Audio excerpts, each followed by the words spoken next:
Hello, দাদা কি করছেন? চালে কাঁকর নেই তো, তাই একটু নিশ্চিন্তে ভাত খাচ্ছি ভাই। বলি হাতটা ধুয়ে ফেলুন, আর বৌদি আর বুবাইয়ের হাতটা ধরে রাজপ্রাসাদের কাছে চলে আসুন। আমরাও রাজপ্রাসাদে আসছি। কেন রে, রাজপ্রাসাদটা আমাকে হ্যান্ডওভার করা হবে বুঝি? না, আসলে পৌলমীকে নিয়ে সূর্য পালিয়েছে, তো ওর পেছনে লোক লেগেছে। ওরা যাকে পাবে তাকে খাবে, ও আপনাকে পেলে আপনাকেও খাবে।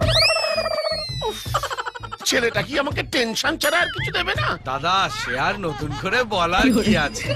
বলছি যে মদনের বউকে বলবেন ও যেন ঘরে তালা লাগিয়ে বাপের বাড়ি চলে যায়। ও বাবা, এর সঙ্গে ওরাও জড়িয়ে আছে? জানেন তো দাদা, সূর্য দরকার বলে প্রধানমন্ত্রীকেও জড়িয়ে ফেলবে। বলি আর বাড়িতে থাকবেন না, ওরা এলো বলে বেরিয়ে পড়ুন। উফ, সরকারি কর্মচারীরাও এত ট্রান্সফার হয় না। সুমনা, আমি রেডি। রেডি মানে? তোমার মুখে টেনশনের কথা শুনে বুঝতে পেরেছি সূর্য আবার একটা ভালো কাজ করেছে। আমাদের বাড়ি ছাড়তে হবে। আমি মাঝে মাঝে ভেবে পাই না কার ওপর বেশি রাগ করব, সূর্যের ওপর না তোমার ওপর। আর রেগে কাজ নেই, তাড়াতাড়ি চলো।